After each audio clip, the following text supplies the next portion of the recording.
there's so much that's going through my mind. Will I make it? Yes, I will. Our spirits are entwined. So let's get this show on the road. I'm here, I'll stay and I'll carry the load to bring it on with the Archer County Band. But hold on a second now, I'm starting to feel the strain. Was it a bicycle? What is wrong with my brain? Is it the end of me? No, I must still believe. So I'm still alive, you see. Heck yeah, now I'm on my way. But let's stay focused, there's still a job in hand that we must do. Cameras start to click, we know what create is something new. So go Marty and Sarah and Mark and Matt, Owen, Smitty, McGrilly and Jamie Lane in the Archer County Band. The Archer County Band. The Archer County Band. The Archer County Band.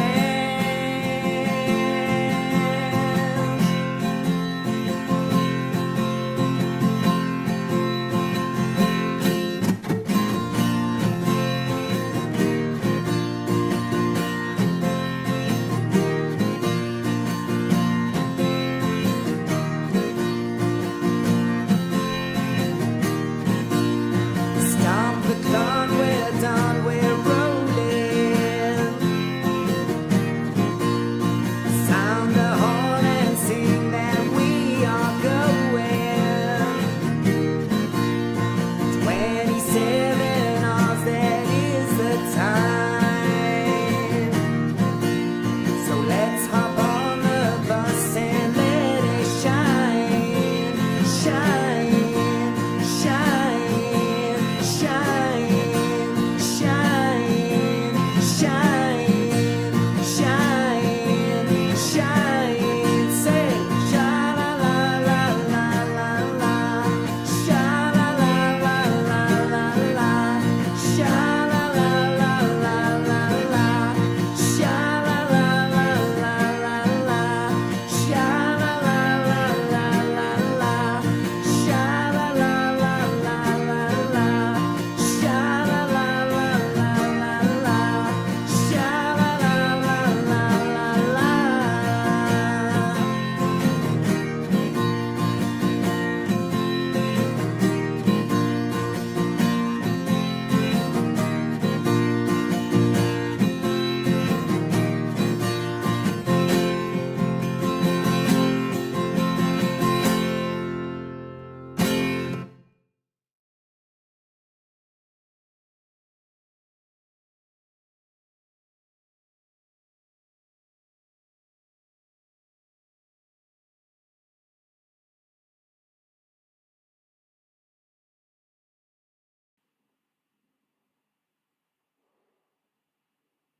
Good afternoon, folks. You are very welcome to Bandido Talks. And the Bandido, he's here on a Friday afternoon to bring you a show about the aliens. He's back with the aliens. Now, I know what you're thinking. Please, allow me to explain. I don't want you to tune out, because for those of you who have been watching Bandido Talks for a while, you may be thinking, Mr. Bandido, why on earth are you doing a show on Bob Lazar talking about the aliens? You know, the title of our show today is Bob Lazar, Truth Teller, Plant, or Not? You know, this is going to be a good show, folks.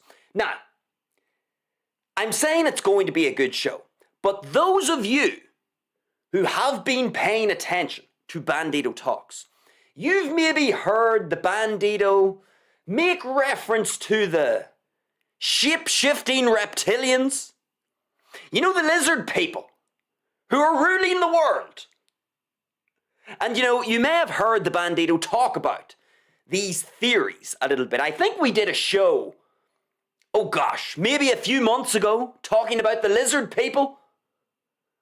And we talked a little about David Icke and some of those people in light of the Epstein files. Because remember, a few months ago, remember we had that dump of the Epstein files? And then you had all the people online saying, you see, there's evidence in the Epstein files that lizard people, the shape-shifting reptilians, they are ruling the world. And we had all these people on YouTube, on Rumble, on social media in general, trying to sell us this notion that there's this army of aliens and lizard people and shape-shifting reptilians that live deep underneath the ground. They live in the ocean. They live somewhere here on Earth. And these aliens are essentially running human affairs. So this is what we had. When the Epstein files came out, we had all of these theories talking about lizard people and aliens controlling the human race. Of course, the people in the Epstein files were making sacrifices to these beings, these entities, to please them. And you know, if you've been paying attention to the Bandido, you will have picked up the vibe from the Bandido that he isn't quite on board with this notion of lizard people, shape-shifting reptilians, or aliens controlling human affairs. Because there are people out there, folks, who think, or at least they tell us that they think, humans, the politicians, the rich, wealthy elites, you know, all these people who are in positions of power in life, involved in government, involved in these organizations and all of this sort of stuff, these people are like puppets. They are being controlled on little strings by the aliens.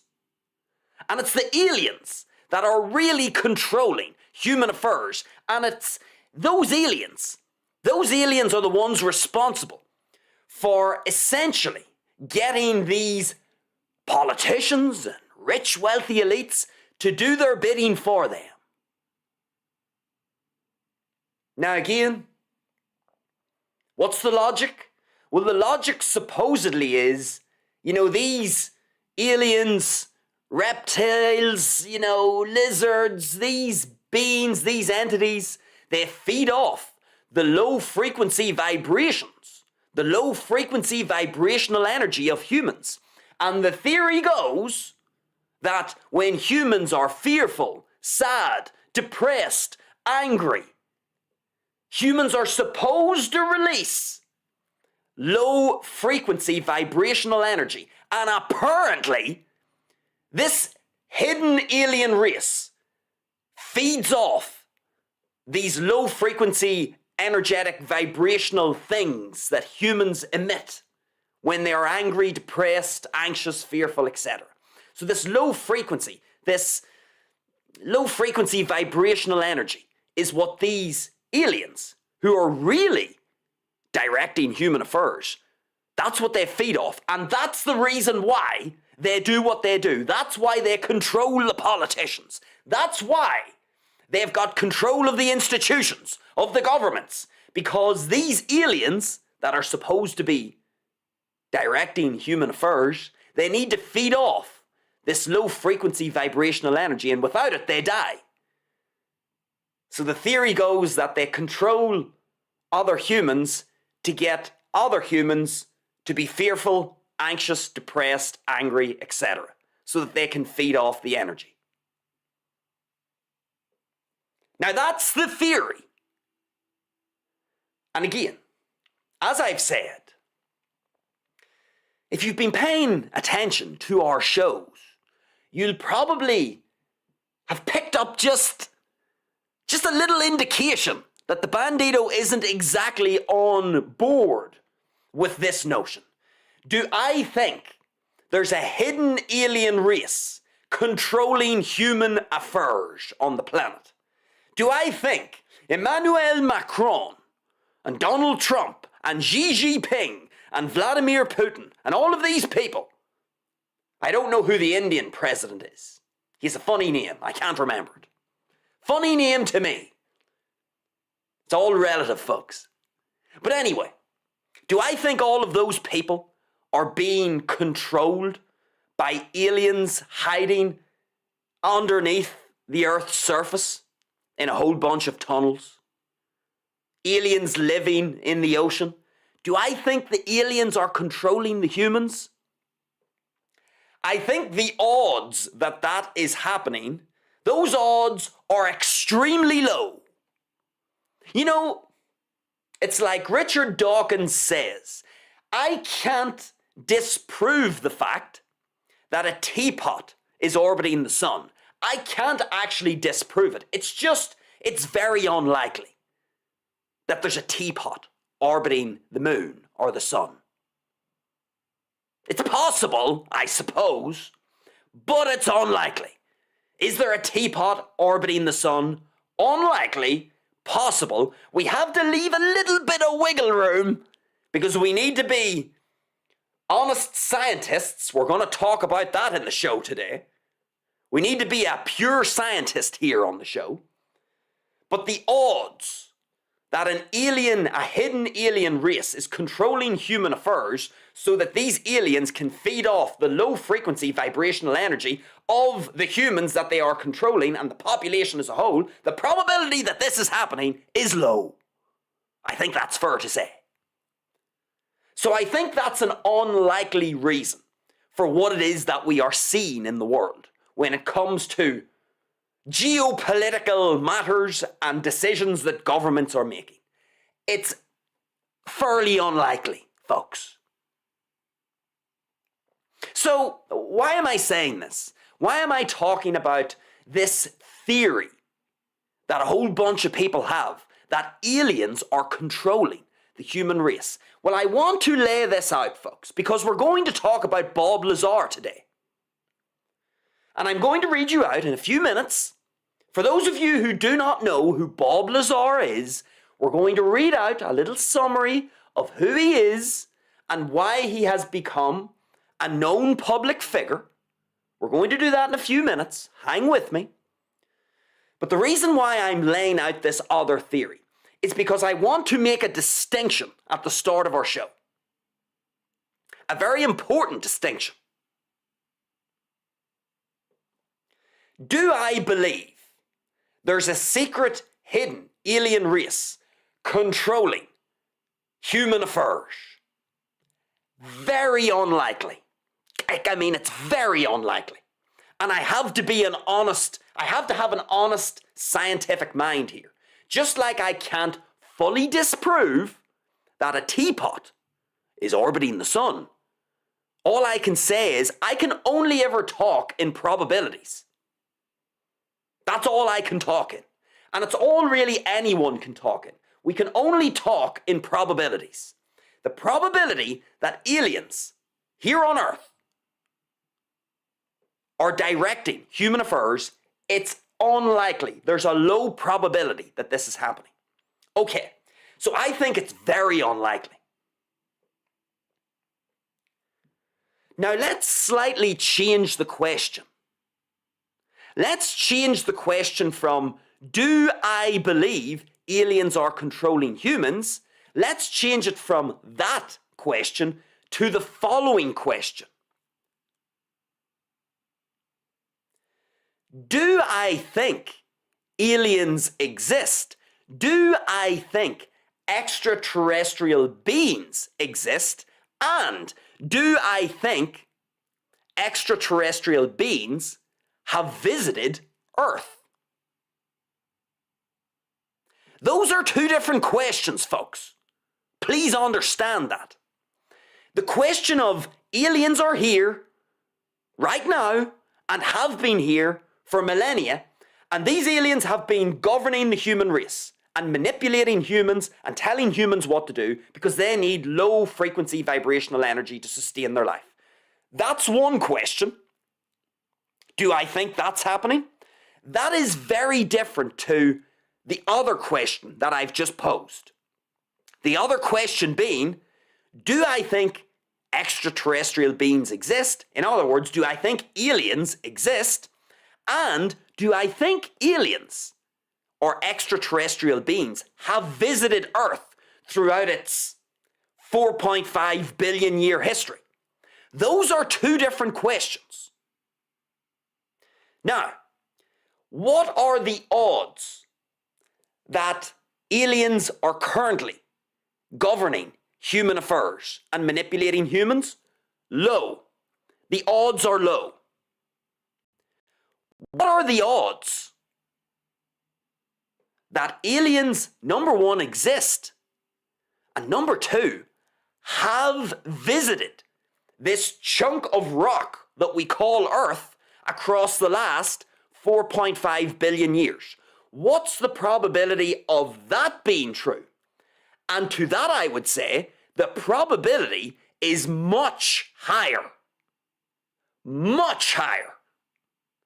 So I think the probability that aliens, number one, exist, and number two, at some stage in the last 4.5 billion years have visited Earth, I think the odds of those two things having happened are much higher. And I would actually put them into a category that I'm going to say probable. I actually think it's probable that not only do aliens exist or extraterrestrial beings exist, but I think there's a good chance that at some stage, think folks, 4.5 billion years, if that is truly the age of the Earth, what are the odds that across that time span some other extraterrestrial being has visited Earth? I actually think there's a decent chance that that's happened. But that's very different, folks, to me saying aliens exist here and now, they live on Earth, and they're controlling the humans. Very different things. I'm not saying that aliens are actually even on Earth right now. I'm not saying that aliens are controlling anything to do with the political shenanigans that we're witnessing right now, with any wars that have happened in the past, with any decisions that humans have made. I'm not saying that aliens are controlling any of that. But 4.5 billion years is a long time. That's a long time. That's a long stretch of time. Is it possible that when you consider the size of the universe is enormous?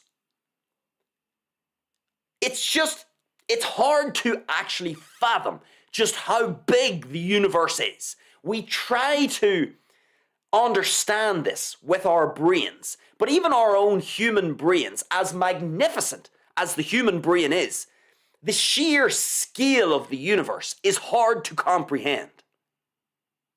So do I think, considering how large the universe is, do I think there's the possibility that there's other life out in the universe that's quite advanced? I think that's quite probable. And if that life is advanced and it has access to raw materials and elements that we don't have in our solar system, then that means if they have other raw materials and other new elements that we don't know of, then that means their ability to create new novel technology, more sophisticated technology, is also quite probable. Because folks, in case you haven't realized, we just occupy a teeny weeny little part of the universe. Our solar system, the Milky Way, even our galaxy, the Milky Way galaxy, but forget about the galaxy even, our solar system. Do you think that our solar system represents the pinnacle of what the universe has to offer? Do you think our solar system, within which Earth exists, is, going to be representative of the rest of the universe? Of course it isn't. There's so much about the universe we don't know. There are so many other materials out there in the universe that we have never seen. So many other elements.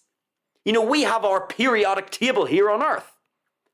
And we have all our little elements that we've been able to identify, and we've placed them on our periodic table. For all you and I know, if you travel to some other galaxy, there could be a brand new periodic table with a whole bunch of new elements that we've never seen before. And what happens when you have access to new elements and new raw materials? Well, your technology can look a little different, because you've got different raw materials to play with. And so, if the probability that advanced life is high, considering the sheer scale of the universe, if the probability is high that there's not only life elsewhere, but advanced life, which potentially has access to new undiscovered elements and new different raw materials, could this advanced life create technology that we are nowhere near creating? Is it possible that technology could be created by such advanced beings that would make our technology look foolish, look underdeveloped, look childlike? Is that possible? It's a heck of a lot more possible than aliens running human affairs currently. So, I want to make that distinction. It's important to realize that as we go throughout the show, because now we're going to move over to the man himself, Bob Lazar. And I know some of you may not know who Bob Lazar is, so we're going to read out this little summary. I've just got the AI.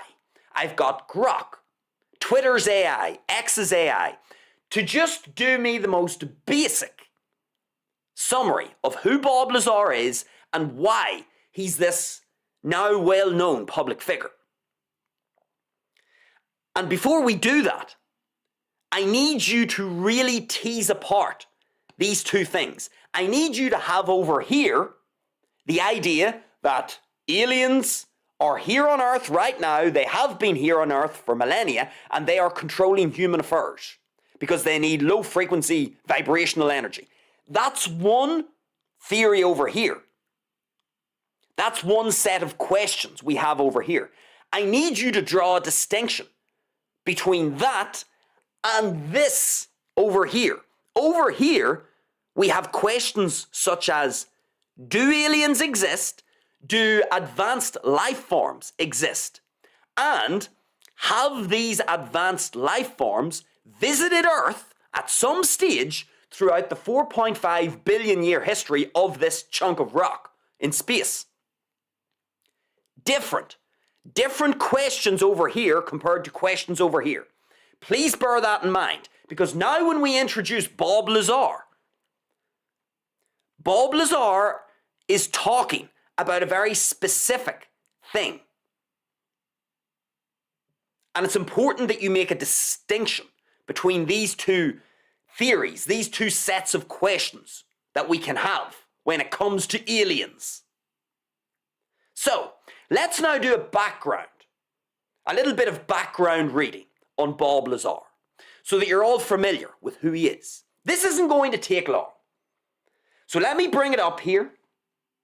Let me get my little screen up. Let's go to Grok. Okay. So you'll be able to see.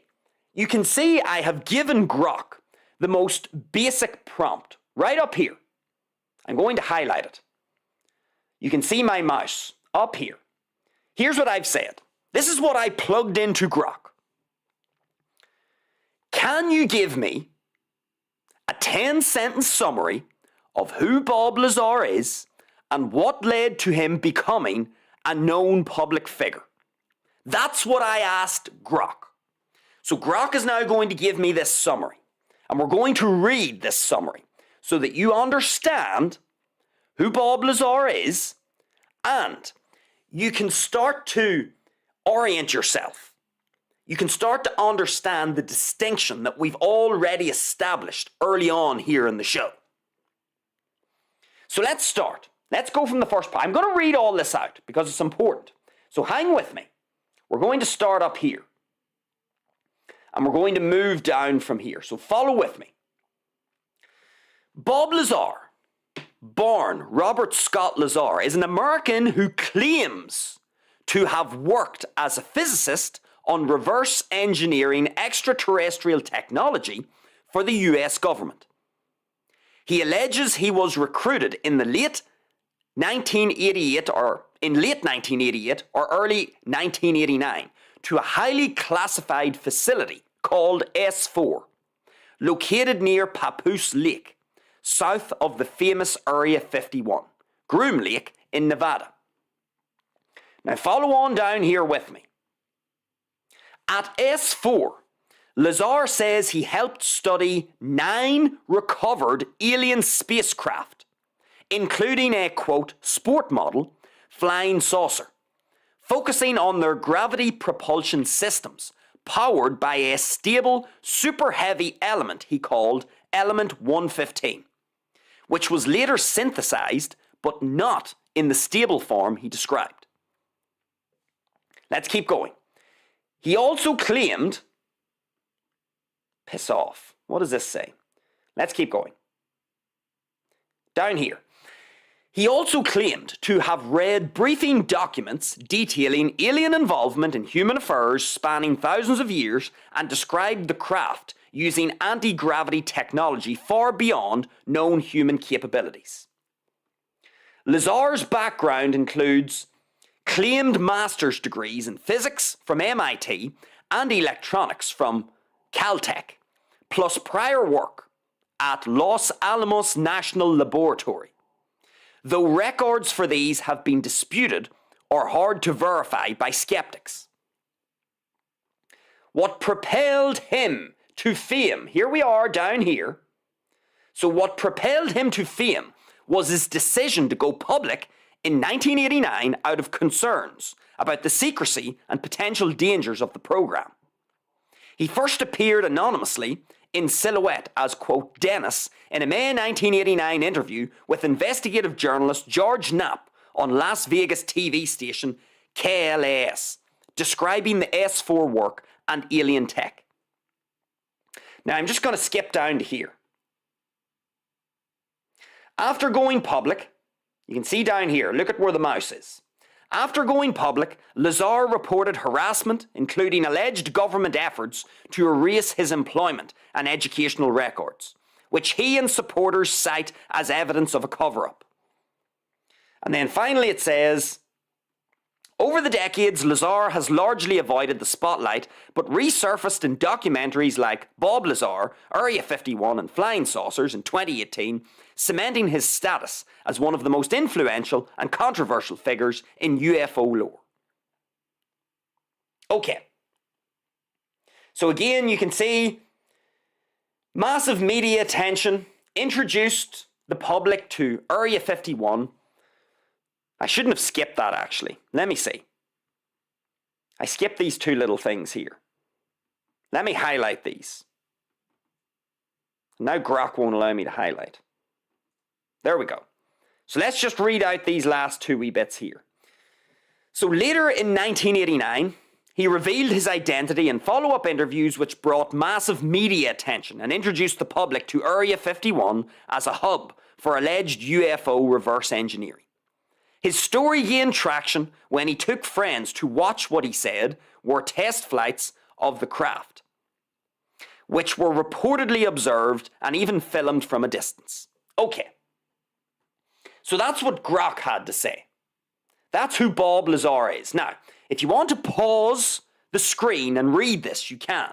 So you can read here from the top all the way down to the bottom. That's just a summary so that you're familiar with who Bob Lazar is. Now, let me get my main screen back up.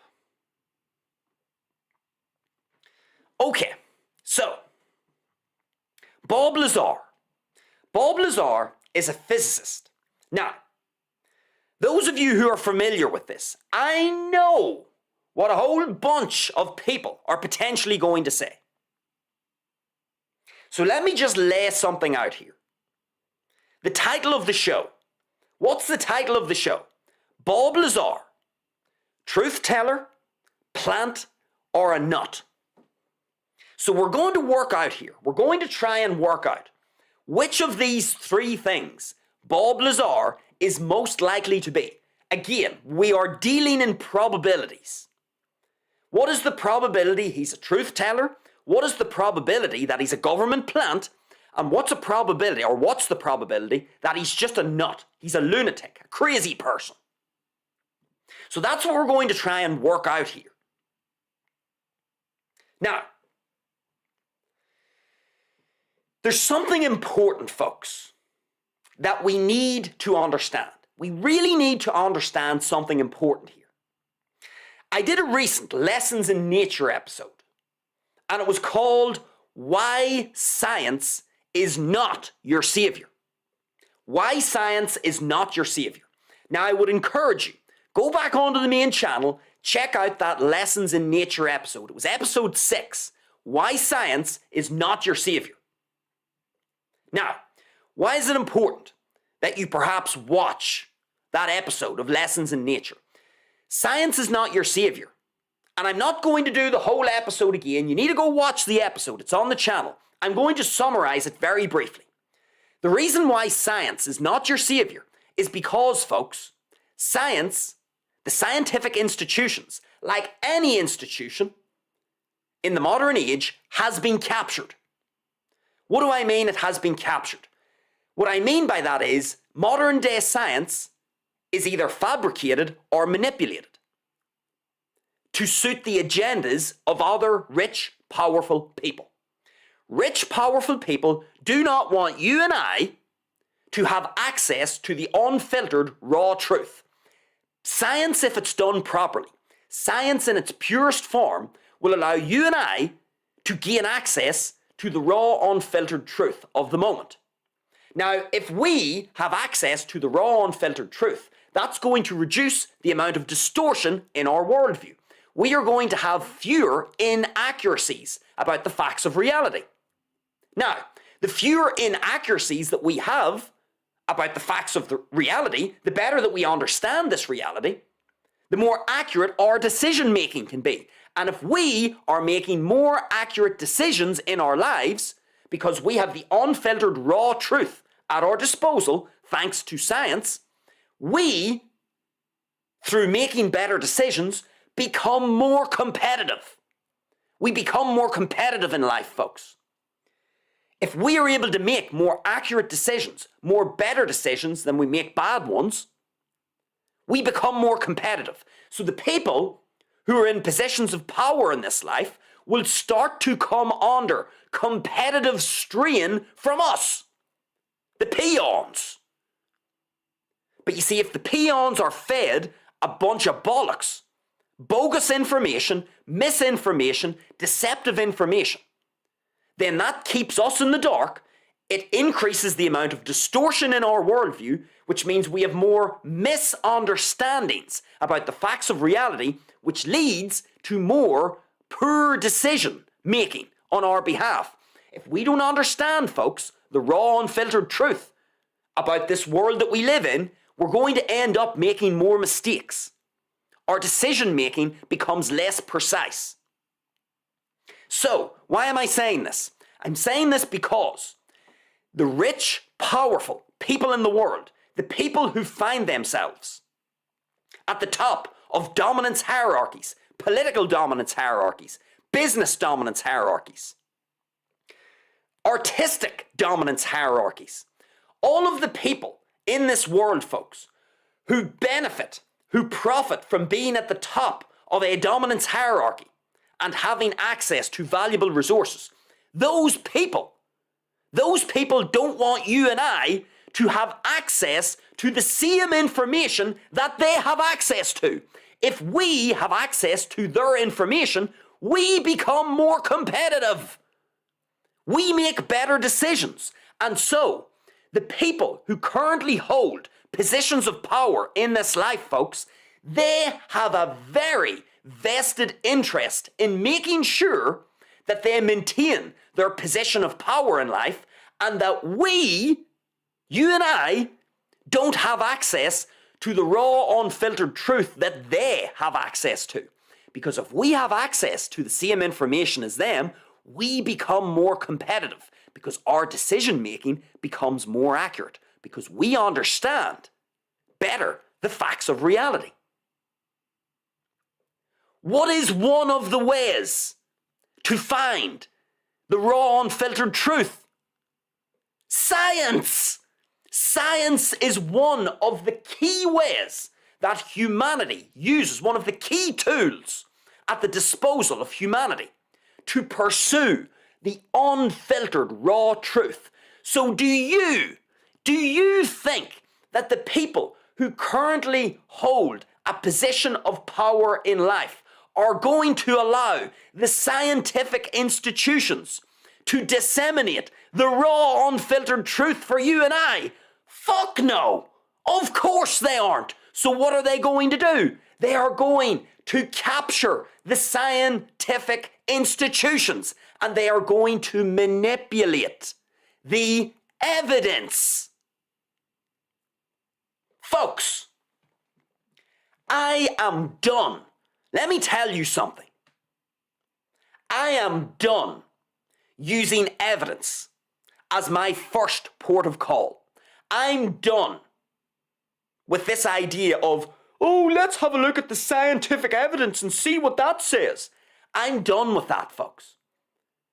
I'm done with using the evidence as my primary way to come to a conclusion. I know a whole bunch of you will say, well, show me the evidence. Show me the evidence. I'm done with that. I'm not done with the idea of evidence. Please don't misunderstand me. I'm done with the idea of using evidence as my primary tool to come to my own conclusions. I don't go to the evidence first. I will go to the evidence later. The evidence is not the first thing that I go to. I don't use the evidence as my primary tool of choice when it comes to me forming my own conclusions and understanding the world. And you may be thinking, well, what do you use then? If you don't use the evidence, Mr. Bandido, what do you use? This is why it's important that you check out episode 6 of Lessons in Nature, Why Science is Not Your Savior. I explain in that episode that my primary tool, my primary analytical tool, my primary tool for coming to conclusions in this life is my logic and my 5 senses. That is the first thing I use, folks. I don't use the evidence anymore. The scientific evidence as my first port of call, as the first thing I use. And I'm going to explain why. And this is all related to Bob Lazar and us understanding if Bob Lazar is telling the truth, if he's a government plant, or if he's a crazy lunatic nut. Let me show you.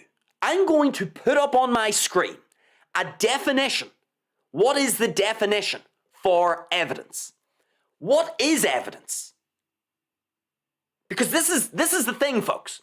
When we talk about Bob Lazar, so I read out to you a background of Bob Lazar. Who is Bob Lazar? Bob Lazar is a physicist who worked at this facility called S4, just south of Area 51, back in the 1980s.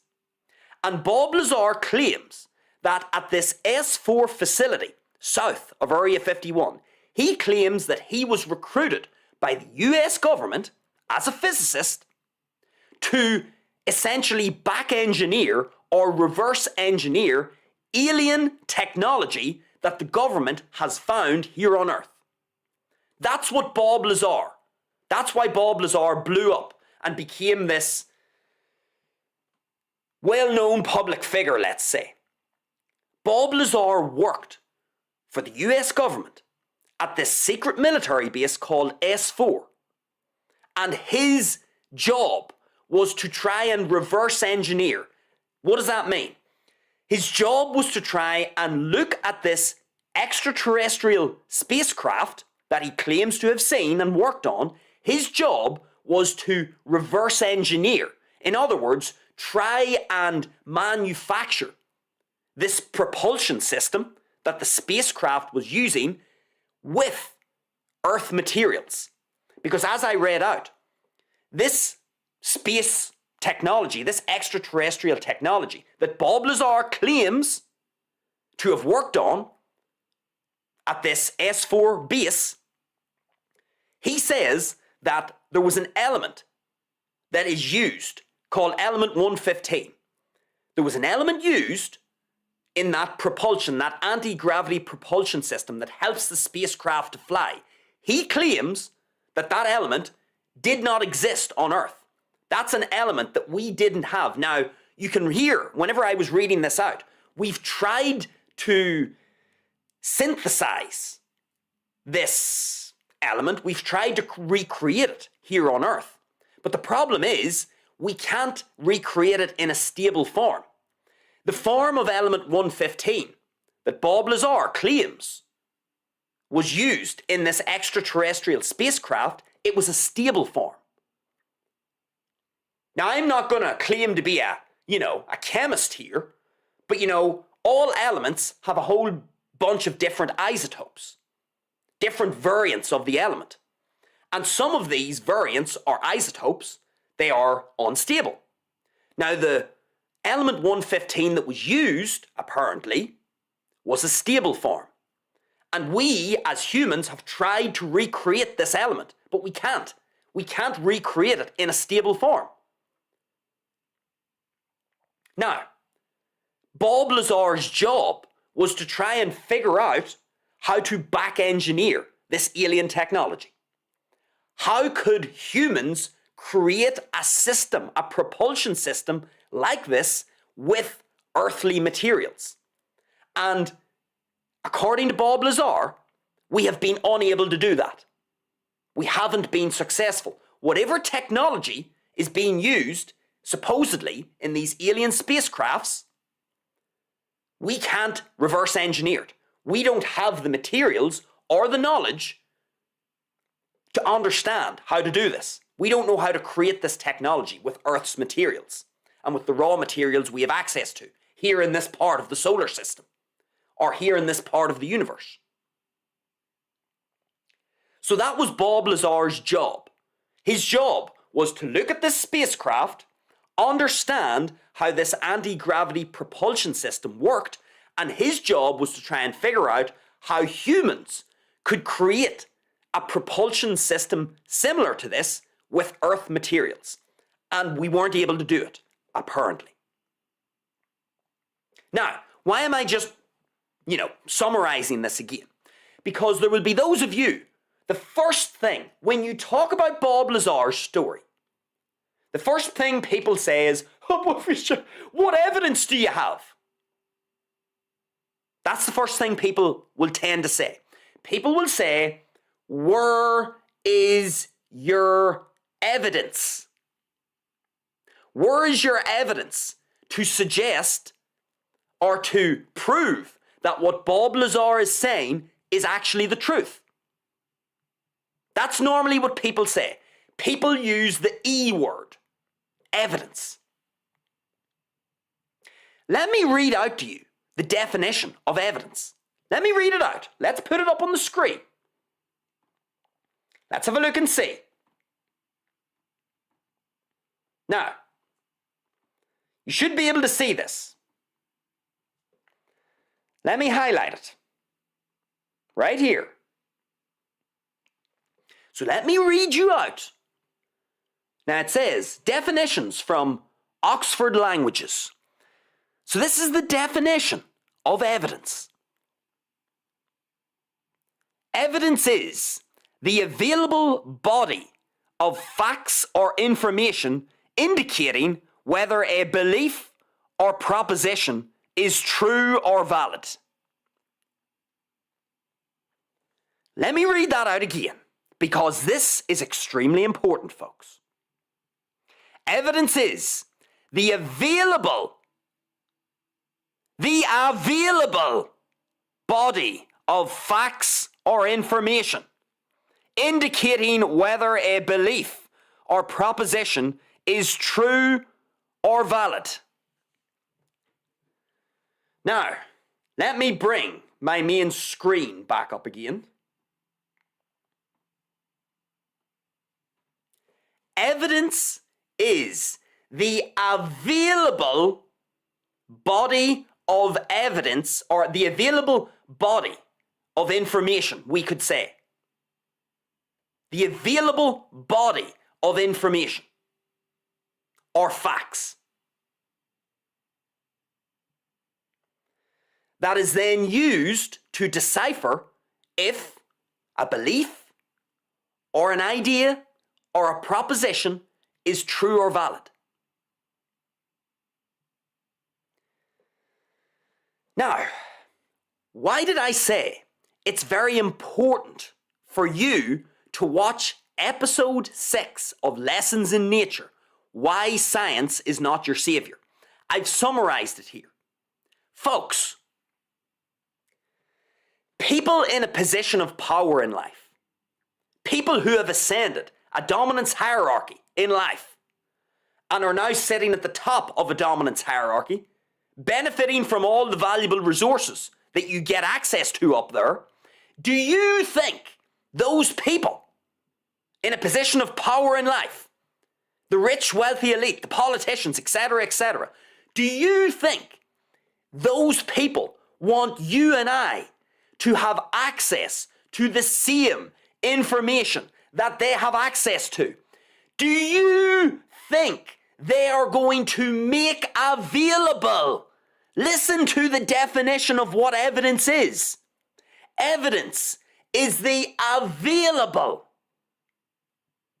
pool of facts or information that is used to decipher if an idea, belief, or proposition is true or valid.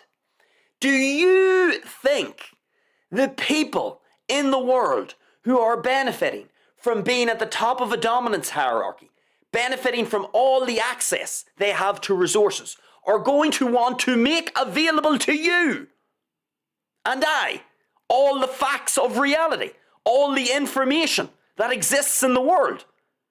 Fuck me, folks, please engage your brain. Of course they aren't going to make all information and facts available. This is why I say the scientific institutions are captured. The doctors, the professors, the chief medical officers, the researchers, they all have a paymaster. There's no such thing as an independent scientist. They all have a paymaster. If you don't have a paymaster, you don't have any money or funding to do anything. Pretty much, I'm going to hold out a bit of hope here. Most scientists, researchers, doctors, professors, chief medical officers, you name it, most of them have a paymaster. And their paymaster has an agenda. And their paymaster sits at the top of a dominance hierarchy. And that paymaster who pays the bills of the researchers, the professors, the doctors, all of these people, that paymaster who pays their bills is going to tell them what evidence, what facts and information they are going to make available as evidence. Can you not see the problem, folks, with evidence? This is why I say I'm done with evidence being my leading tool for coming to conclusions in life. Evidence, folks, is nothing other than the available facts and information. What happens if all of the facts and information are not being made available to you? In other words, what am I saying, folks? What I'm saying is, evidence can be fabricated and manipulated to suit the agenda of someone else. That's what I'm saying. You cannot, folks, 100% trust any evidence, because every person who is presenting to you evidence of something, they are going to present the evidence in a way that suits their agenda, that suits their narrative, that sells their narrative. Science, folks, was captured many decades ago. The evidence isn't really the evidence. The evidence is what someone wants to make you believe. Someone can take the raw, unfiltered truth and they can manipulate it so that it suits their narrative or agenda. And better still, people can just make up evidence. You know, during the event, remember the big virus outbreak in 2020, folks? Remember that? Have you forgot about that? Remember there was a virus outbreak in 2020?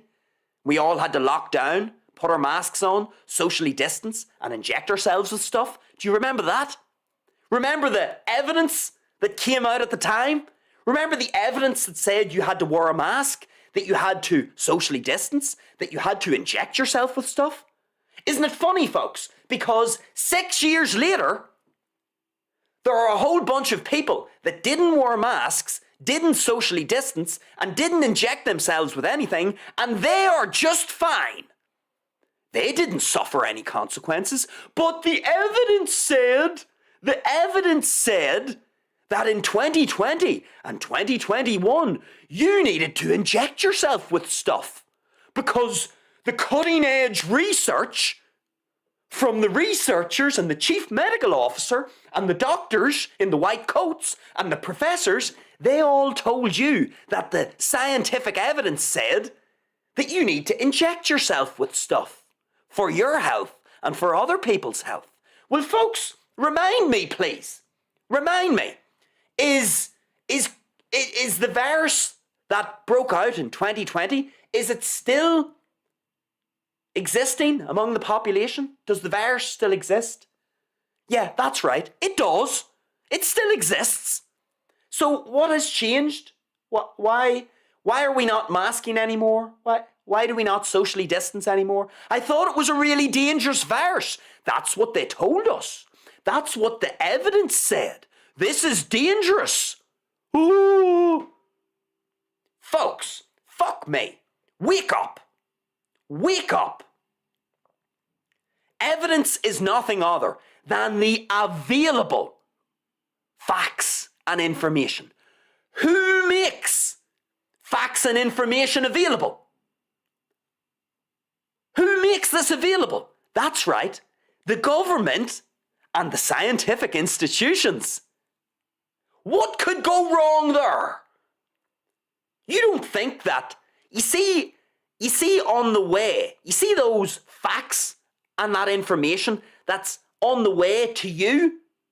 Do you not think that those facts and that information gets intercepted at some stage, and that those facts and that information pass through a little filter before they reach you? Do you just think that the government and the scientific institutions feed you nothing other than the unfiltered raw truth? The unfiltered raw facts of reality? Is that what you think? This is why, folks, I don't use evidence as an argument anymore. I'm done with that.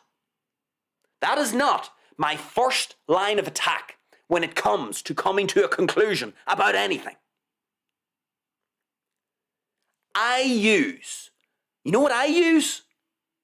My logic and my 5 senses.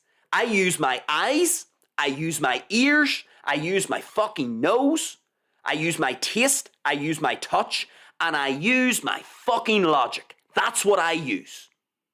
And you see the evidence? You see the evidence that comes from over here and the evidence from over there? Yeah, maybe I'll look at it later. I'll look at that later. But my first port of call is not the scientific evidence. It's my logic and it's my 5 senses. So for those of you who say, where's your evidence to suggest or to prove that Bob Lazar is telling the truth? Let me tell you something, folks. Let's go back to the title of the show. Let's now figure out, is Bob Lazar a nut, a crazy lunatic nut? Is he a government plant? Or is he a truth teller? Is he actually telling the truth? What is a nut, folks? What is a crazy lunatic nut? A crazy lunatic nut is someone who carries an enormous amount of distortion in their worldview. What do I mean by that? What I mean by that is someone who's a crazy person, a crazy nut, has enormous misunderstandings about the facts of reality. So a crazy nut is normally someone who has some sort of a psychological disorder, like schizophrenia, or they are a drug addict, an alcoholic, or they've been taking the magic mushrooms. So, normally a truly crazy person, folks, a truly crazy person normally has something wrong with their brain. There's normally something wrong. And what can cause this malfunctioning of the brain? Well, it could be some sort of an external substance like drugs, magic mushrooms, or alcohol, or some other mind-altering psychiatric drug. That could definitely turn someone crazy. I think we all understand that. If you take wacky enough drugs, a whole bunch of alcohol, smoke your wacky backy, and take some psychiatric meds from your psychologist or from your psychiatrist or from your, fucking mental health counselor person. If you take some sort of a mind-altering substance, it's not bananas to say that could lead to you becoming crazy. How? Well, it could make you crazy because it's literally manipulating and altering your brain chemistry. It's mechanically, these substances can mechanically alter and damage your brain. And of course, if you damage your brain, depending on what part of the brain is damaged, obviously that could change you. That could cause you to start talking a whole bunch of nonsense. It could make you sound crazy. Just listen to a drunk person, folks. Drunk people, to me, sound fucking crazy. At times. People who are on drugs sound like lunatics to me. Why? Well, they've taken a mind-altering substance. And what happens when you literally alter your brain chemistry? Well, you can seem like you're crazy. So that's what a crazy nut is. Now, sometimes people are born with haywire brains. We know this too. If you've got some schizophrenic, some person who, when they were being formulated, when they were being, they were growing in the womb, when they were conceived, they've got funny looking genes. So let's just say there are some people who are just born with haywire brain chemistry, like a schizophrenic. Again, they've got a funny looking brain. It's not their fault. That's just how they were born. So folks, that's what we call a crazy lunatic nut. Either someone who is just born a genetic crazy person because they've got some haywire brain chemistry, some kind of a haywire brain, or they've taken some sort of a psychiatric or mind-altering substance, which has fucked up their brain chemistry. Okay, so that's what a crazy person is. Is Bob Lazar, you now need to ask yourself, is Bob Lazar that type of a person? A crazy lunatic? So that's the first thing. What about our second option? Is Bob Lazar a plant? So is Bob Lazar a government plant? Is Bob Lazar being paid by the US government to basically disseminate a whole bunch of distracting misinformation? That's our second option. So we need to ask ourselves, is Bob Lazar being used by the US government to basically distract the population? Tell them a whole bunch of stuff about alien technology, about fucking, spacecraft, extraterrestrial spacecraft with anti-gravity propulsion systems so that people go down the wormhole, have their attention captured by this bogus information, and so now they're not paying attention to other important things in the world that may be happening, that may be in their best interests to pay attention to. That's the second way we could look at this. So you now need to ask yourself, is Bob Lazar a government plant? Is he being paid by the government to literally send out into the internet a whole bunch of misleading, bogus information to distract you and I? That's the second thing. The third and final option we have here is Bob Lazar actually telling the truth? So is he actually telling the truth? Did he actually work at a facility, a top secret facility called S4, south of Area 51, and did Bob Lazar actually work on extraterrestrial spacecraft with an anti-gravity propulsion system and an entire technological design that was far more advanced than anything that humans have ever created here on Earth? So that's your third option. Is Bob Lazar actually telling the truth? Now, the next question that you're going to ask me, or that perhaps you're going to ask yourself is, well, Mr. Bandido, how do we know which of the three options is actually correct? How do we know which category to put Bob Lazar into? How do we know if he's a nut? How do we know if he's a government plant? How do we know if he's telling the truth? Now, this is where the show comes full circle, folks. I laid out at the beginning of the show, from my perspective, it's not actually unrealistic at all to say that in the 4.5 billion year history, from what we can tell of Earth, is it unfathomable? Is it ridiculous to suggest that out there in the enormously vast universe, there's more advanced life forms with more advanced technology that have at some stage visited Earth? Is that a ridiculous thing to say? From my perspective, no. Because we are proof that life can exist in the universe. We literally function as proof. So it's not as if this notion of life existing in the universe is a load of bollocks. It isn't. We are living proof that life can exist in the universe. So if we can do it here on Earth, then of course advanced life could develop elsewhere in the universe, considering how enormously vast the universe is. That's not ridiculous. That's not, kookery. That's not quackery.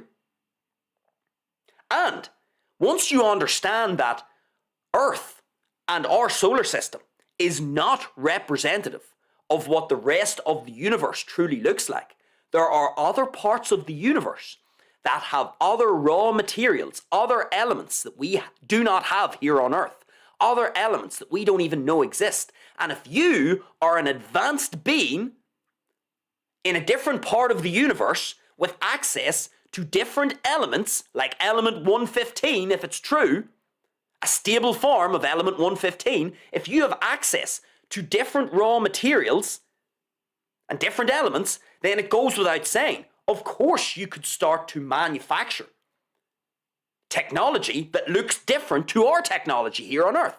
That's not ridiculous. And if you are able to, as an advanced being, create advanced technology, is it ridiculous to say that you could travel through the universe? We do it ourselves, folks. We are sending out probes all the time to different planets. We're sending out probes into space.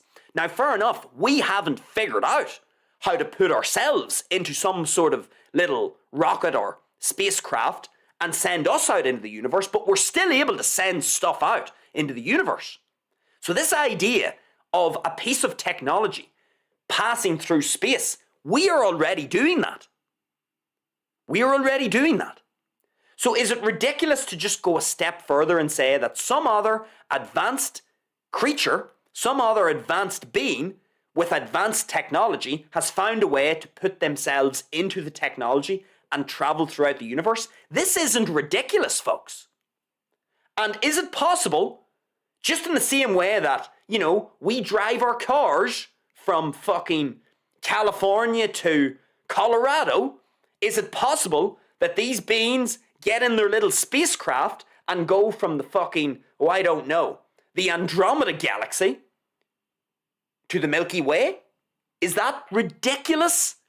Is the idea of traveling across space ridiculous? No.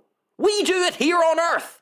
And we're also sending technology out into space, which is traveling across space. This isn't ridiculous, folks. So it's important to remember that first part of the show. This isn't madness, what I'm saying. There is very good logic to what I'm saying.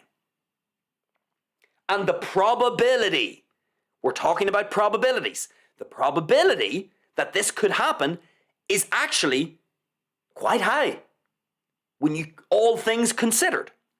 So, you're now going to say to me, well, how do we figure out if Bob Lazar is telling the truth, if he's a government plant, or if he's a crazy lunatic nut? Well, I want you to first think about what we've talked about at the start of the show, about the probability of advanced alien life actually living with advanced technology traveling across the universe. I want you to think about that. The second thing I want you to think about, what did we just talk about with respect to evidence? Evidence is nothing other than the available facts and information. What happens if the scientific institutions and the government and other people who are at a competitive advantage in life by gaining access to this information, but preventing us from getting access to this information? What happens if those people in a position of power in life know that us understanding the raw and filtered truth makes us more competitive? What happens if the people in power here on Earth realize that it's within their interests to just make certain facts and information available as evidence? Is that a ridiculous thing to say, folks? Is it ridiculous to say that the rich, powerful people on the planet might only give us access, us the peons? Is it ridiculous to say that the people who have a competitive edge over us might just give us certain access to certain facts and information? Is that possible? Would that allow the current people in a position of power to maintain their, positions of power over us? Do you think it's possible that those people might say, yeah, I don't think we're going to allow everybody to have access to the unfiltered truth? In other words, we aren't going to allow people to have access to all the evidence. Is that ridiculous to say? I don't think so. It happens all the time, folks. So, once you understand that evidence can be manipulated, omitted, and outright fabricated, folks, if you aren't a scientist in a laboratory carrying out experiments, you don't know what the fuck the scientists are doing. You have to trust them. You have to trust that the scientists are telling you the truth. You have to trust that the scientists have actually ran the experiments fairly and honestly. And you have to trust that these same scientists are reporting their findings accurately and honestly. Well, Lord Jesus, folks, what could go wrong there? If you know anything about human psychology, you will realize that humans, unfortunately, tell porky pies. Humans are deceptive. Humans are self-interested. And if you've got a whole bunch of scientists who have a paymaster up here who pay their bills and fund their career, do you think the researchers and the scientists and the professors and the doctors and the chief medical officers are going to contradict their paymaster who pays their bills? Do you think those scientists, researchers, professors, doctors, do you think they might manipulate the available facts and information so as to keep their paymaster happy, so that their paymaster continues to pay the bills and provide the funding for their little laboratory and research projects? Fuck me, folks. Science is captured. You cannot rely on evidence anymore, because evidence can be either fabricated. In other words, evidence can be just made up. It doesn't have to be true. It can be just made up. It can be given the scientific seal of approval by some fancy university fucking professor. It can get the approval of some bought over journal, and everybody's supposed to believe that this is the unfiltered raw truth. Fuck me. Give me a break. The evidence, folks, cannot be relied upon. You cannot put your faith in the evidence alone. I'm not saying you shouldn't use evidence. What I'm saying is it should not be your first port of call. It shouldn't be the first tool that you use in order to come to a conclusion about something. What is it that we are trying to come to a conclusion on here, folks? We are trying to conclude if Bob Lazar is a nut, a government plant, or telling the truth. And so, if you can't rely on evidence from either side of the argument, because there will be people who will present evidence to say that Bob Lazar is telling the truth. So those people are over here. They will say, here's my evidence to prove that Bob Lazar is telling the truth. Then you'll have people over here that will say, no, he's not telling the truth. Here's my evidence to prove that he's not telling the truth. And all that happens is the evidence from here and the evidence from here meets in the middle. And to quote the Joker out of The Dark Knight, what do we have? We have an unstoppable force meeting an immovable object. Both sets of evidence cancel one another out. Because how do we prove, folks, that the set of evidence over here is correct and the set of evidence over here is correct? How do we prove that either set of evidence is correct? We can't. Because evidence is nothing other than the available facts and information. Evidence is nothing other than what's made available. What happens if all the facts and information are not being made available? And because in 2026, with AI, you can now fabricate an image. You can fabricate a video. You can fabricate a still image. In 2026, you can literally make up scientific evidence. You could get a research team literally make up evidence. Break the scientific code of conduct because they work for someone who makes the rules.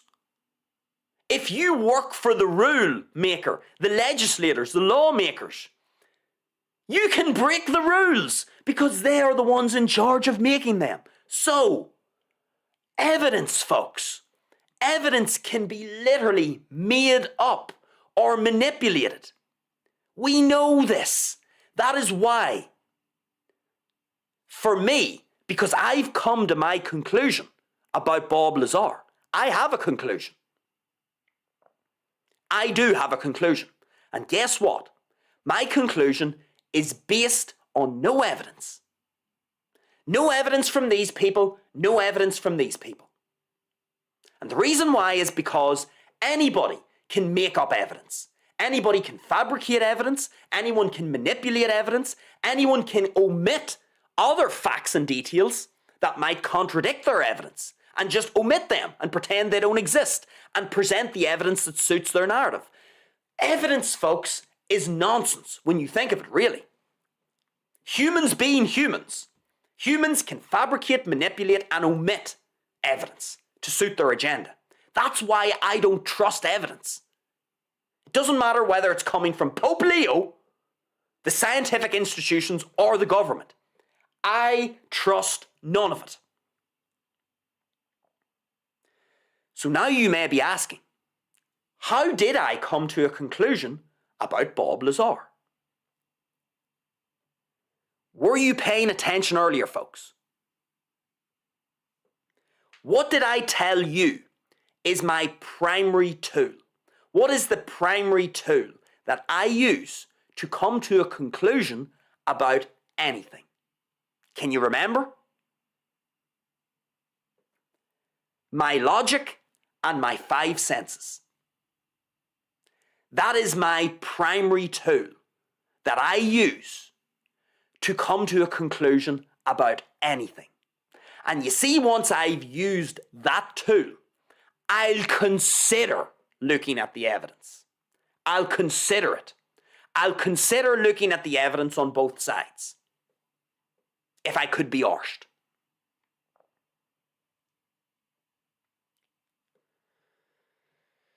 So,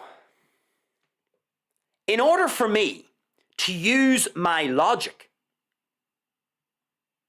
and my 5 senses, what do I need to do, folks? What do I need to do? In order to figure out if Bob Lazar's story is being told by a nut, a government plant, or a truth teller, in order for me to categorize Bob Lazar, what do I need to do? I need to go to the source. Evidence isn't going to the source. Me listening to this person's evidence, me listening to that person's evidence, me reading Wikipedia, me reading whatever the government tells me to believe about Bob Lazar, that is not me going to the source. That is me getting information from an intermediary. And that intermediary could be presenting their narrative, their agenda, their argument with evidence that's biased. That's why I don't go to the evidence. In order for me to come to a conclusion about Bob Lazar and his story, I need to go to the source. Who is the source? Bob Lazar. I need to go to the source, which is Bob Lazar. And you know what I need to do? I need to use my eyes, my ears, and my logic to listen to Bob Lazar, watch Bob Lazar as he talks, and then filter that feedback into my own logic filter. That's what I need to do. And that's exactly what I've done. When I first heard about Bob Lazar, the first thing I thought, my first reaction was, that's a load of bollocks. That was my knee-jerk reaction. My knee-jerk reaction was, here's another UFO guy, claims to have worked on alien technology. I read it in a book. I read a book. There was a part of the book that talked about Bob Lazar, said about how he was this alleged physicist who worked at this top secret facility, S4, south of Area 51. Apparently he was involved in reverse engineering anti-gravity propulsion technology from an extraterrestrial spacecraft. I read that in the book through the lens of the author, and my first reaction was, that's a load of bollocks. Then I caught myself and I said, whoa, hold on. That's a knee-jerk reaction. That's not good practice. And that isn't good practice. Because reading about Bob Lazar through the lens of an author is not me going to the source. That's me reading about Bob Lazar through someone else's filter, through someone else's evidence. That's a mistake.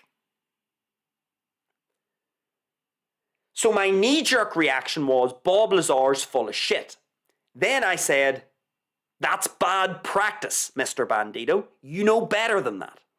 So I then said to myself, okay, Bob Lazar, if he's in this book, he's probably on the internet somewhere. There's a good chance he's probably done an interview. So let's go and listen to him and watch him as he speaks. Because, folks, in case you haven't realized, we humans have evolved very sophisticated mechanisms to detect when someone is lying and when someone is telling the truth. Now, I understand some people are better at lying than others. That's true. We call them salespeople. So some people are better at lying than others. But if you're paying attention, we have evolved strategies for detecting if someone's lying. And do you know how we're able to do this? Body language. People give off certain cues, certain signals when they are lying, and certain people give off certain cues when they're telling the truth. And if you're perceptive, if you're paying attention, and you're not a dipshit walking around on autopilot, you can pick up these signals. And we have evolved strategies for picking up those signals of people who are lying and those signals of people who are telling the truth. That's why it's important to use your senses. That's why I keep saying my 5 senses. So what did I do? I went and found interviews of Bob Lazar. I listened to him and I watched him delivering the information. So I went to the source. And something interesting happened when I went to the source. Is Bob Lazar a crazy lunatic nut? Absolutely not. Go listen to a Bob Lazar interview. There's a number of them out there on the internet. He's done a couple of interviews with Joe Rogan, the biggest podcast on the planet. And there's another interview he did. It's like an interview from archived footage. It's really good, 45 minutes. I've listened to a bunch of these interviews from different time periods of Bob Lazar's life. From 1989, from 1997, from 2019, from 2026. So I've listened to Bob Lazar throughout all these different time periods. I've went straight to the source. I've listened to him and I've watched him while he was speaking. And let me tell you something, folks. Within about 2 minutes of Bob Lazar speaking, you see the idea that he's a crazy lunatic nut? Done. He is not a crazy lunatic nut. Far from it. Bob Lazar, let me tell you something, folks. You can tell someone's IQ in about 20 seconds of dialogue. We all know this. You can tell within about 10 or 20 seconds if you are talking to someone who's smart or you are listening to someone who is smart. You can't hide brains. You can't hide IQ. IQ just leaks out of you. And we've all heard retards talk. We all have heard and listened to low IQ people. And we know a low IQ person when we hear one. They're not hard to spot. And in exactly the same way, it's not hard to spot a very intelligent, high IQ person. You can tell by the words they use, by the cadence of their speech, by the knowledge of their field, by the words they're using, how they pronounce the words, their flow, how they interact with the host of the podcast or the interviewer.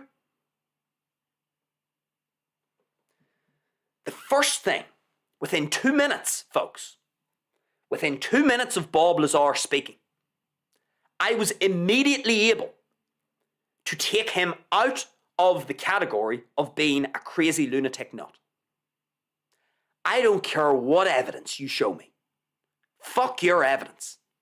If you bring me evidence saying, oh, look, Bob Lazar's a crazy nut, here's my evidence. I don't need your evidence. I've got my own logic and I've got my own senses. I can tell when someone is a crazy lunatic. Believe me. And so can you, if you're perceptive enough. I don't need anybody to tell me if that's a crazy lunatic in front of me. Bob Lazar is not a crazy lunatic. He's very intelligent. And he knows his field of expertise inside out. Folks, after a couple of interviews and podcasts, I was astonished at how knowledgeable Bob Lazar was in terms of propulsion engines and technology and the mechanics of how an engine works and the mechanics of how spacecraft and all of this stuff works. His knowledge of chemistry, his knowledge of the elements, his knowledge of the physics that goes into these propulsion systems. It's very obvious that Bob Lazar is not only very intelligent, but he's very knowledgeable about his field of expertise. And then I know what you're going to say. You're going to say, oh, but the government showed us evidence that he's not a physicist. The government said that he never went to university. He's fabricated his qualifications. Look, here's my evidence. The government said. Piss off with your evidence. I don't want your evidence. Have you been listening to the show? Evidence. Evidence can be fabricated. It can be manipulated. It can be omitted. I don't want your evidence. I don't need your evidence. All I need to do is pay attention to the source, and the source is Bob Lazar. I can tell by watching and listening to him that he is extremely intelligent. He is very knowledgeable about physics, and he's very knowledgeable about his field of expertise. I don't need your evidence. Evidence can be made up and manipulated. So, Bob Lazar is nowhere near the category of being a nut or a crazy lunatic. I was able to rule that out very quickly.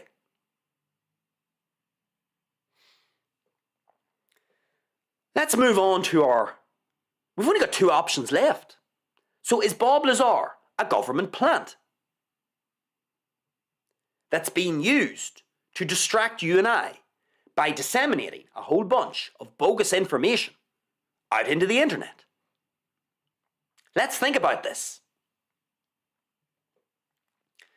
The government, who, according to this theory, if Bob Lazar is a government plant, the government who Bob Lazar is supposed to work for tried to ruin his life, tried to wipe his birth certificate off the face of the internet, tried to literally wipe off the face of the internet his qualifications, his work history. Now, okay, you might say, well, that's all part of the deception. All right, that's fine. You could say that. Because you could then say to me, well, you're just using evidence now, the very thing that you don't want to look at. That's why I'm bringing this up. So, you see the way you can counter me? You could say to me now, well, you're using that as evidence to support Bob Lazar. Well, I could just flip that and say, well, the reason why the government's doing that is to give the perception that the government and Bob Lazar are actually at loggerheads when really they're in the sack together. This is all part of the deception. The deception is trying to give the public the illusion that the government has been attacking Bob Lazar when they've been really paying him. Yeah, I know you can flip that evidence. So, this is why we're not using evidence. Because my evidence can be literally contradicted by someone else's evidence. And now we just have the unstoppable force meets an immovable object. Whose evidence is correct?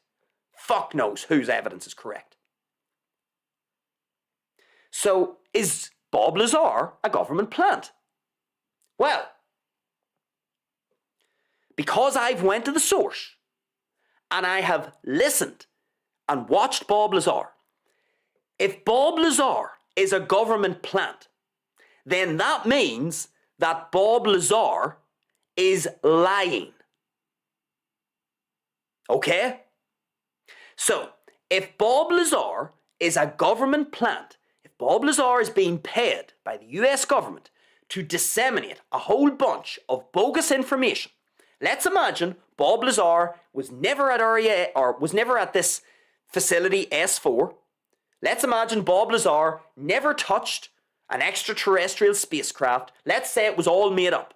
And Bob Lazar is being paid by the government to disseminate bogus information. Okay, that means that Bob Lazar is lying. You see, a crazy lunatic nut isn't necessarily lying.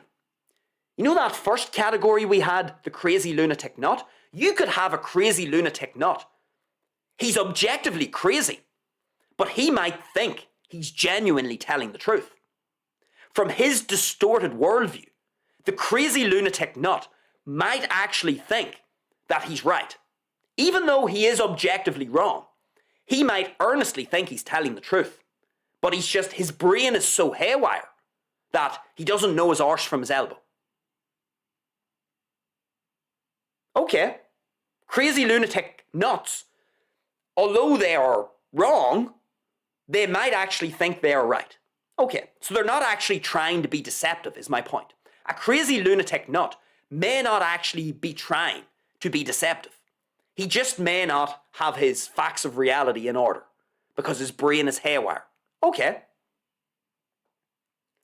But if Bob Lazar is a government plant, that means he is actively lying. That means he's actively engaged in a plot of deception.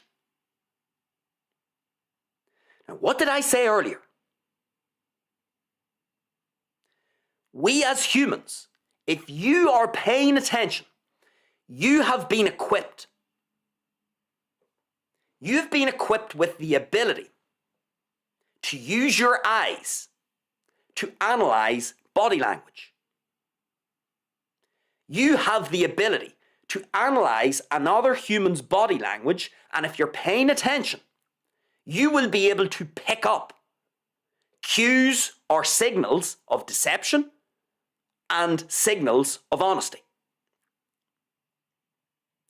When someone is lying, folks, and they are consciously aware that they are lying, that creates a certain feeling in their mind.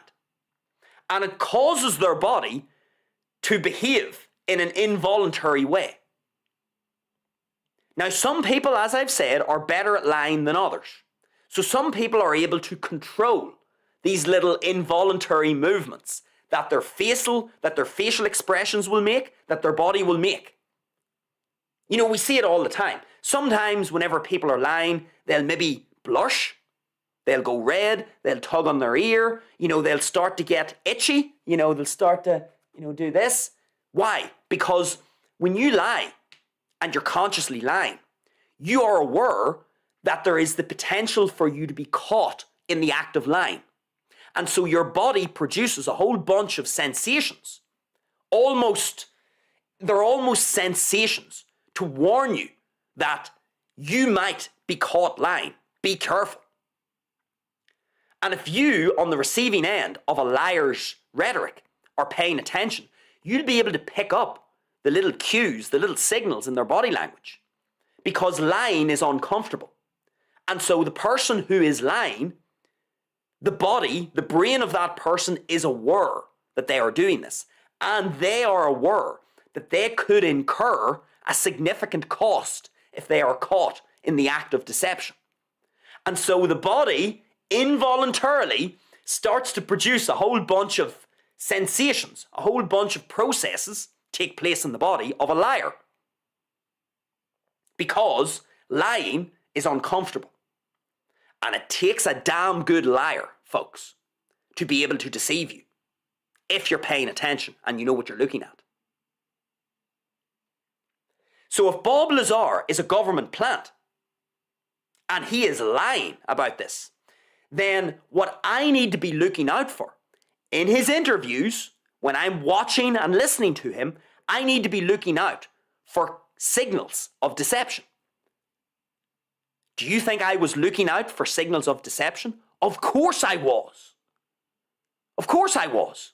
So when I went and listened and watched Bob Lazar talking about his experience, I was paying very close attention to how he was delivering the information. Not necessarily what he's saying. We've talked about this before, folks. You can hoodwink people with your words. But what I was specifically paying attention to was, yes, his words, but I was paying attention to his delivery. How he was delivering the words. In other words, I was paying very close attention to his body language. And yes, his word choices as well. I was paying attention to that also, but it was very important for me to watch Bob Lazar delivering his account. Now, when I went to the source, which is Bob Lazar, and I watched his interviews, scrutinizing them, let me tell you something. If Bob Lazar is a government plant, he is one of the great actors of our time. That's all I'm going to say there. Remember, folks, we're talking about probabilities here. What is the probability that Bob Lazar is a crazy lunatic nut? Very low. There's a very low probability that Bob Lazar is a crazy lunatic retarded nut. Very low probability. What is the probability that Bob Lazar is a government plant who has been lying about his story for what? It must be nearly 40 years.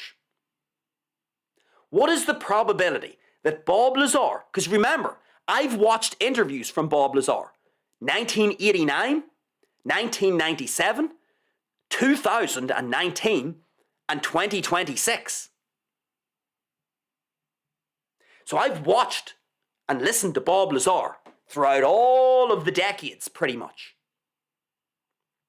So, if Bob Lazar is lying and he is a government plant placed there to disseminate a whole bunch of information that's a load of bollocks, well then, Bob Lazar is one of the great actors of our time. In fact, I would argue he is the best actor of all time. Because to be able to be so consistent from 1989 to 2026, 40 years basically, to maintain that level of consistency, to maintain the lie, to maintain the deception for that long, would make him the greatest actor of all time. What is the probability that Bob Lazar is the greatest actor of all time? Low. That's a low probability. Because when I watch Bob Lazar and I listen to Bob Lazar, he is giving me basically no signals of deception. I mean, honestly, me personally, I've went to the source, I've watched all his interviews from all these different decades. He is literally giving me zero signal of deception. So there's only two possibilities here. He's either the greatest actor of all time, one of the most deceptive individuals of all time, or he's telling the truth. Those are the only two options left, because we've already established he's not a crazy lunatic wingnut. So he's either lying and he's a government plant, or he's telling the truth. And I'm telling you, from my own subjective viewpoint, having went to the source and listened and watched Bob Lazar, fuck the evidence, I've told you this already. I have looked at the evidence on either side of the argument. I have to be honest, I have looked at the evidence, but that's not what I did initially. I didn't look at the evidence initially. I went to the source. Now, subsequently, having watched all of Bob Lazar's interviews, I have investigated evidence on both sides of the argument, which has further informed my conclusions. But, fuck the evidence. I don't need evidence. Because evidence, really, in 2026, evidence pretty much means nothing to me. It really doesn't. Evidence on its own means nothing to me. Evidence only acquires significance if I have first used my own logic and my own five senses. If I haven't used my own logic and my own five senses, evidence means nothing to me. Evidence will only have any meaning. Evidence will only have any place in my analysis once I've used my own logic and my own five senses first. So fuck evidence. That's what I mean by fuck evidence. I'm not going to deal with evidence until I've went through the filter of my own logic and the filter of my own five senses. And this is what I'm saying. When I actually watch and listen to Bob Lazar, I am picking up zero signals of deception. And I am scrutinizing him. I'm sitting down, I'm not fucking, chopping the spuds for dinner. I'm sitting down with one objective, and the objective is I'm going to watch this interview and I'm not going to be distracted while I'm watching it. And you see, when I did that, my conclusion was, if he is lying, he is literally the greatest actor of all time. This is a phenomenal act. To sustain this act for 40 years across 4 decades. This is phenomenal. And so I then have to ask myself, what is the probability that a physicist, not a trained actor, Bob Lazar, as far as I can tell, is not a trained actor? And when you listen to him, he sure as fuck doesn't sound like one. So, if Bob Lazar isn't, as far as I can tell, a trained actor, the probability that he has managed to send precisely 0 signals of deception my direction would make him the greatest actor of all time. What is the probability of that? Low. There is a low probability that Bob Lazar, a geeky physicist who's all into engines and engineering and the physics behind propulsion, the probability that this individual is the greatest actor of all time is low. Which leads me, with my logic and my five senses and everything I have said on the show, folks, everything I've said about the probability of advanced life forms in the universe, the probability that these advanced life forms have advanced technology, given their location within the universe and their access to certain raw materials and elements that we don't have here on Earth, the probability that these advanced life forms could use their advanced technology to travel across space like we travel from California to Colorado in our car or in a plane, the probability of all those things happening, when we also factor in addition to all of that, when we factor in this idea of evidence, and what the fuck evidence is nothing other than the available facts and information. The facts and information that have been made available to you. That's all evidence is. Lord God, I can't see a problem with that. So when we bring these two things, the probability of advanced life forms with advanced technology traveling across the universe, what evidence actually means, and finally, the third piece of the puzzle, me going to the source, which is Bob Lazar, watching and listening to Bob Lazar, analysing his body language, listening to his word choice, listening to how coherent he speaks, how intelligent is he, how knowledgeable is he of physics, of his field of expertise, how consistent his story is from decade to decade, from 1989 to 1997 to 2016 to 2026. When I factor all of this in, and I then have to decide, is Bob Lazar either, number one, a crazy lunatic nut, number two, a government plant, number three, telling the truth? When I factor all of this in, and I haven't even looked at the evidence, the conventional evidence, you know that evidence from this side of the argument, Bob Lazar's a liar, or this evidence, Bob Lazar's telling the truth? You see those two sets of evidence? I'm not even talking about that. I'm just talking about everything that I've referred to here on the show. When I bring all this together, my logic and my five senses tell me that Bob Lazar belongs to one category. Does that mean I'm right? No. Does that mean that Bob Lazar isn't lying? No. Because, remember folks, Bob Lazar could be absolutely telling the truth. From his perspective, as far as his memory will allow him to essentially go into the archives and retrieve information, Bob Lazar could think that he's absolutely telling the truth. That doesn't mean he's objectively correct, because we all know, folks, the memory, we have that saying, memory playing tricks on you. Folks, can you remember what you did 15 years ago? Think about something that happened 15 years ago.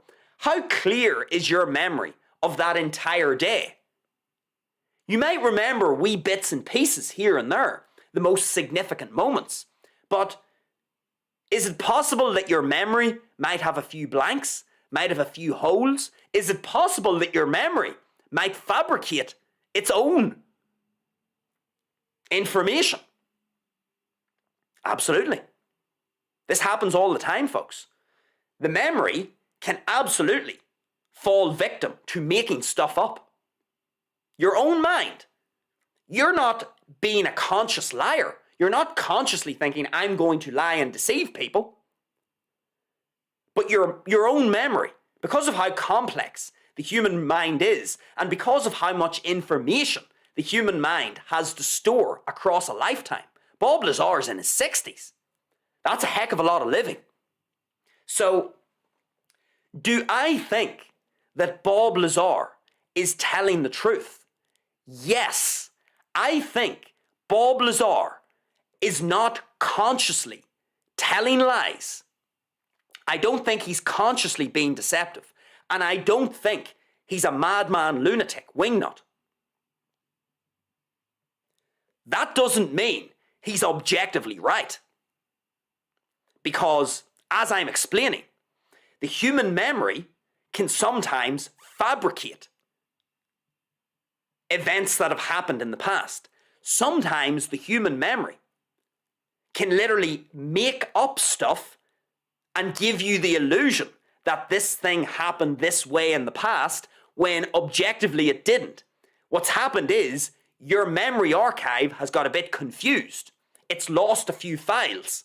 And because it's lost a few files, it makes up a couple of files and puts them in its place. And what happens? It means you recount the past a little inaccurately. That can absolutely happen. The human mind, not through conscious deception, I'm not saying there's any conscious deception. That's what I'm saying here. When I listen and watch Bob Lazar, he's giving me zero signals of deception. And he's presenting himself as a man of integrity, a man with conviction, a man with humility. He has those three qualities: intelligence, conviction, humility. So he's very smart, he's clearly very intelligent, and he knows his field inside out. He speaks with conviction about what he knows, and he has the humility to stand back and say, you know, I don't know a lot about this, I don't know a lot about that, I can't talk on behalf of the UFO community, I can only talk about my own personal experience. You know, I don't know if everything that the government presented to me in its reports were actually true or not. There could have been some bogus information in there. All I can tell you is what I worked on. Bob Lazar has humility. He doesn't try to sell you the notion. He doesn't try to convince you into believing him. He just tells you what he worked on, and he tells you it from the perspective of how well his memory can remember the events. And I believe him. I believe that Bob Lazar is telling the truth. But that doesn't mean that every detail in his account is objectively true, because the human mind can sometimes lose a few little files in its memory. And when the human mind loses some of its memory files, what the mind will do is it will fabricate new files to fill in the blanks so that there aren't blank spots. And sometimes those files that have been fabricated mix in with objective reality. And sometimes people can recount the past 80% accurately, but there's 20% of nonsense. And that's not them being deceptive or manipulative or anything of the sort. Their own mind has literally lost some of the memory files. And because the mind has lost some of these files, the mind then tries to essentially improvise in the moment, and it makes up a new file, plugs it into the archive, and then the person thinks they're telling the objective truth when they're actually recounting something inaccurate that their mind has made up. That can happen. So, do I think Bob Lazar is a truth teller? Yes. Do I think he's a crazy lunatic nut? No. Do I think he's a government plant? No. I've explained why. Do I think he is telling what he thinks is the truth? Yes. And whenever I factor in everything else that I've talked about on the show, about our probabilities of advanced life, advanced technology, the probability of traveling across the universe with such advanced technology, when I consider what evidence really is, and why evidence shouldn't be your first port of call, why evidence shouldn't be the first tool that you go to in your toolbox to come to a conclusion about something. When I factor all of that in, and I factor in my entire subjective experience of listening to and watching Bob Lazar, my conclusion is he's telling the truth. Does that mean that every detail that he mentions in his interviews or podcasts is factually, objectively true? Not necessarily, for the reasons that I'm talking about with respect to what the human memory can sometimes do. The human mind can sometimes lose memory files. And when it loses memory files, it makes up new files that aren't real and mixes in the made-up files with the objectively true memories. And this causes a slight distortion in recounting events from the past. That could be happening with Bob Lazar. But Bob Lazar has humility. Bob Lazar acknowledges this. Bob Lazar says, look, it was a long time ago. I might have some of the, dates wrong. I might have some of the, points in time along the timeline wrong. There may be little details that I've, left out at times that I should have mentioned that I couldn't remember. But Bob Lazar is super intelligent. You can tell he's a physicist. I don't care if the government has wiped his educational record from the internet. I don't care. I don't care if someone else tries to present me evidence saying, oh, he's not a real physicist. He's not even a scientist. He didn't even go to university. He has no qualifications. I don't need any of that.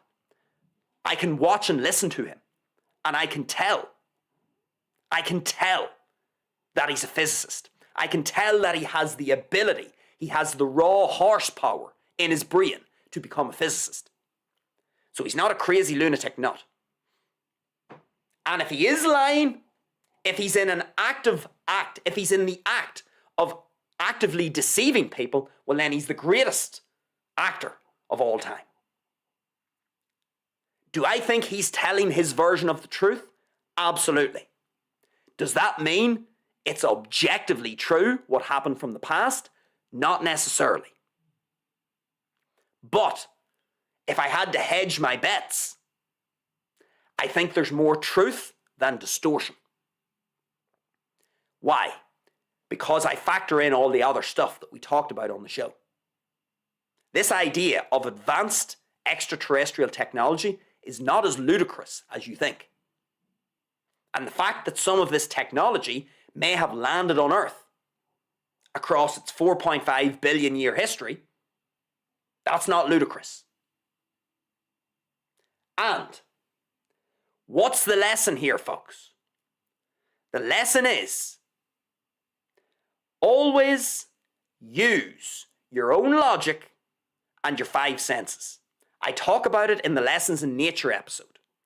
Why science is not your savior. Folks, evidence, scientific evidence.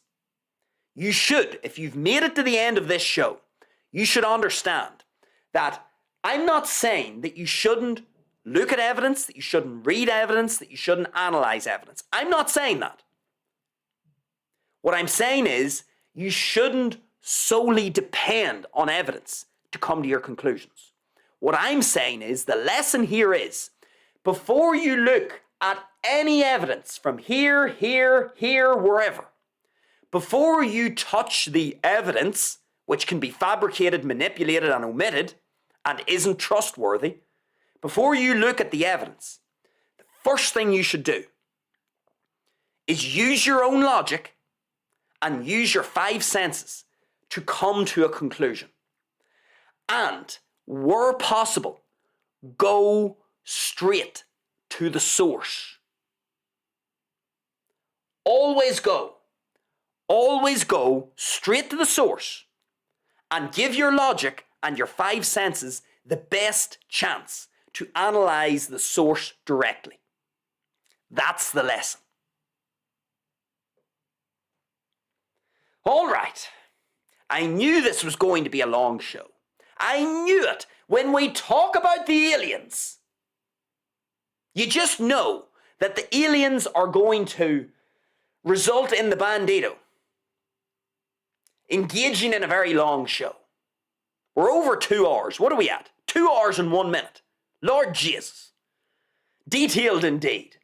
Let's have a look at the live chat. I think we have one live chat. Let me have a look here and see. I have it on my phone. Let's have a look. Who's our live chat from? It's from Quizzed22. Quizzed is in the live chat. I wonder, does Quizzed like a bit of Bob Lazar talk? Does Quizzed like when we talk about the aliens? Let's see what Quizzed has to say. He says the following. He's upgraded to not only sharing his screen, but watermarking his logo at the same time. Tech wizard Bandido. Have I watermarked my logo? Maybe I have. That was unintentional. I should have made it out that I meant to do that. That was unintentional. Maybe YouTube. Maybe because I've unlocked all of these new features on YouTube. Because I've now got a whole bunch of channel history. Maybe YouTube has unlocked a new feature which has allowed me to watermark the Bandido logo. Maybe that's what's happened. I didn't consciously do that. But I'll take the credit for being a tech wizard anyway. Always be a gracious receiver in life, folks. When someone gives you praise, don't be the humble person. Gosh, you know, I'm not that sophisticated. I'm super sophisticated.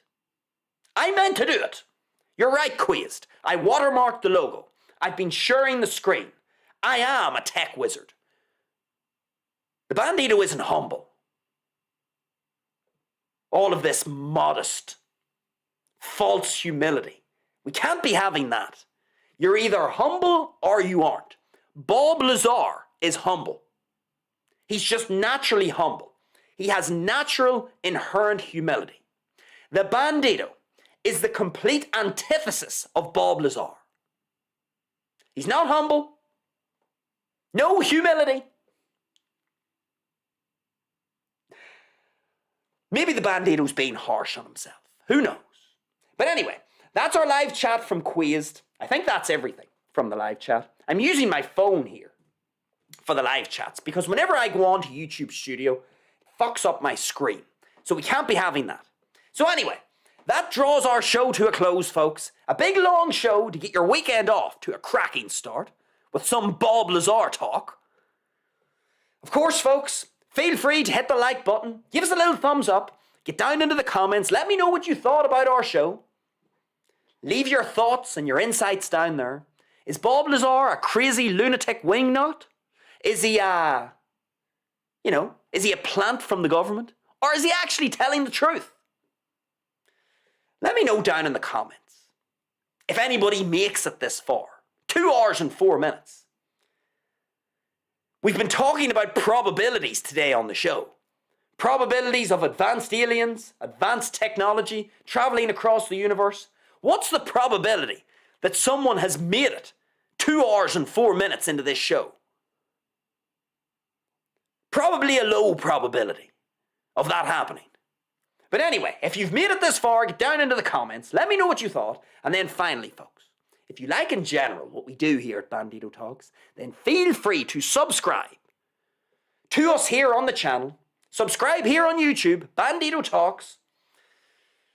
We go live on Universal Bandido Time, UBT. The Bandido does his live shows when he feels like it, the day he feels like doing the show, the time he feels like doing the show.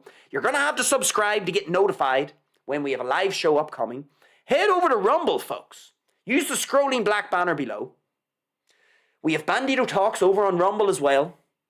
Subscribe over on Rumble. We do different live shows over on Rumble. It's more political. More political live shows over there. We talk about US politics a little more over on Rumble. And again, follow over on X. I mean, X is useful because, again, you can be notified of any upcoming live shows. We do a little bit of written commentary over there as well. So anyway, subscribe on YouTube, subscribe over on Rumble, scrolling black banner below for Rumble, scrolling black banner below for X as well. Bandido Talks over on X, follow over there. That is everything from me, folks. Big long show. Enjoy the rest of your Friday. Enjoy your incoming weekend.